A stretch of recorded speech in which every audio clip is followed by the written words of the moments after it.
Bonjour à tous et bienvenue dans cette première vidéo sur les jeux de rôle. Après les jeux de cartes, après les jeux de société, nous voilà enfin devant des livres.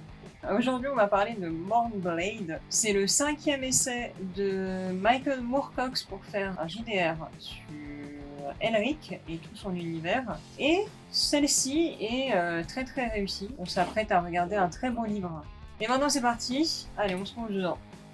Donc on l'a dit, ça fait 5 essais qu'ils font, et comme c'est dit ici dans la préface, par l'auteur lui-même, c'est une bande dessinée que la France a particulièrement affectionnée. Et en fait, Mornblade est un jeu de rôle que vous ne pouvez retrouver que en français.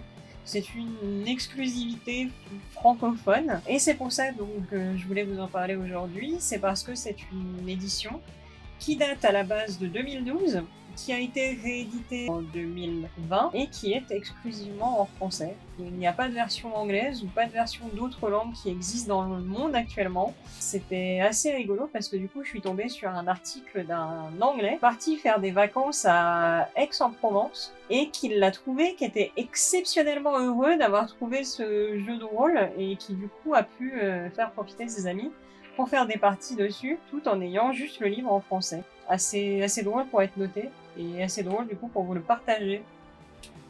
Voilà, exclusivité francophone. La France fait plaisir. On va regarder ensemble ce qui se cache à l'intérieur de ce beau livre. Donc Mornblade, c'est un livre de 300 pages tout de même, qui est divisé en 3 livres. Le premier livre, ce sera sur les jeunes royaumes, le deuxième sur les élus, et le troisième, de l'autre côté de l'écran, c'est toute la partie dont vous aurez besoin pour être le maître du jeu de cette aventure. Donc le livre 1, dans les jeunes royaumes, on va commencer par retrouver toute l'histoire d'Elric. Il faut savoir qu'Elric, de base, c'est une bande dessinée qui est sortie fin des années 80, début 90, si je dis pas de bêtises. Très belle bande dessinée, très bien dessinée, avec une très belle histoire, où on suit Elric, un élu du coup, qui voit ses enjeux entre la loi et le chaos un peu perturbés par tout ce qui se passe dans le monde extérieur. Et c'est un petit peu ce qu'on va retrouver comme atmosphère dans ce jeu de rôle, où effectivement vous allez jouer des élus, on verra ça au niveau 2 qui arrive, et vos enjeux seront un peu mis à mal. Vous devrez choisir entre la loi et le chaos, et vous allez avoir un peu de mal à le faire. On voit effectivement qu'il y a une partie sur le fait de vivre dans les jeunes royaumes. C'est un monde qui est dynamique et vous avez une carte. Vivre dans les jeunes royaumes, c'est avoir plein de choix qui s'offrent à vous, des bons comme des mauvais, de la violence, mais une véritable diversité culturelle. Il y a beaucoup de textes. On a une vraie grosse partie sur effectivement tous les continents. On a une vraie géographie qui est installée dans ces premières pages. On va passer un petit peu plus vite parce qu'il y a vraiment beaucoup de textes. Il y a tout de même de très belles images, de très belles illustrations au fur et à mesure de votre lecture. Et on va passer au livre 2. Sur les élus, ça va être la partie qui cible tout le système de jeu. Donc le système de jeu, c'est un système Choose Your Dice, donc choisir votre dé. Selon les actions que vous souhaitez faire, vous allez pouvoir choisir entre un dé 10, un dé 20. Il me semble même qu'on peut choisir avec des dés un petit peu plus grands. C'est vraiment pour définir si vous allez faire des actions qui sont plutôt banales ou des actions qui sont vraiment très spéciales.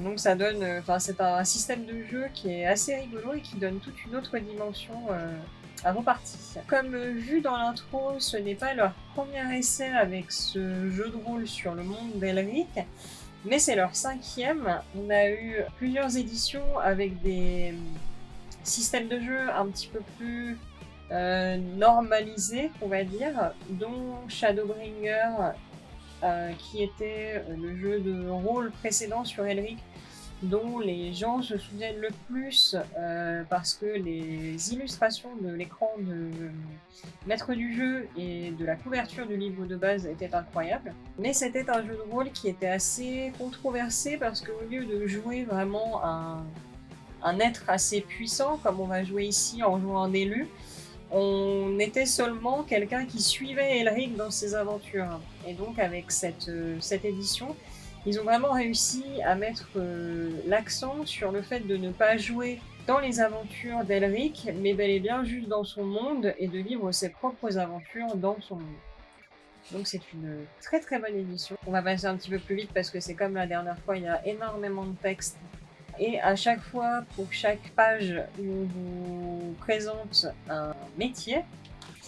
On va vous faire une petite illustration du métier en question et avec une petite description sur l'autre page.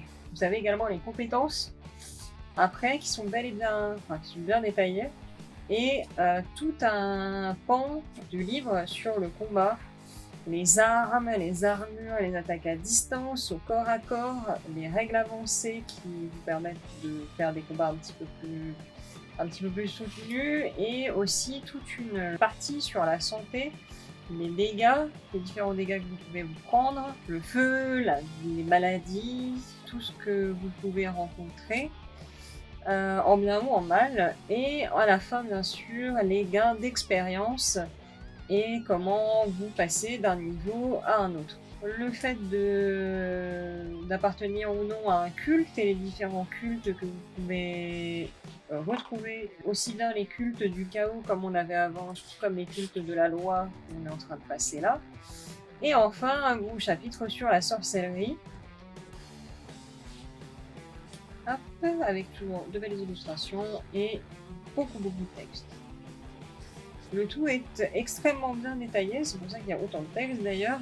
On va passer du coup au livre 3 qui est la partie juste faite pour les maîtres du jeu, avec une ville qu'on va détailler encore une fois de manière assez précise. On va donc se retrouver à Bakshan.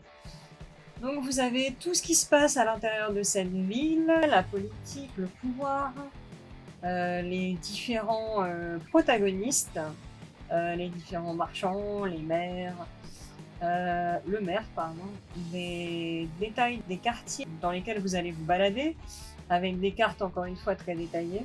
Ça va être le mot de la vidéo, ça, le détail.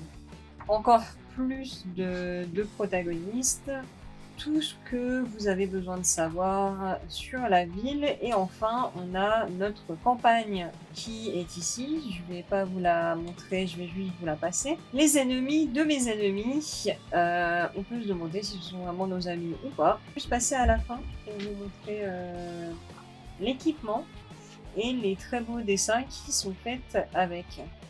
Notamment des armures, des armes, les différents arcs que vous pouvez avoir, et enfin une petite note finale sur la saga d'Elric et bien sûr les fiches de personnages d'un côté comme de l'autre. Et nous voilà à la fin de ce magnifique livre de jeu de rôle sur la saga d'Elric. Voilà donc pour ce petit résumé du livre sur Elric, donc Mournblade. Comme c'est marqué au dos, les dieux vous ont choisi. Je ne peux que vous recommander de l'acheter. Vous pouvez le retrouver sur le site de Parkage. Merci à tous, passez une très bonne journée et à très bientôt.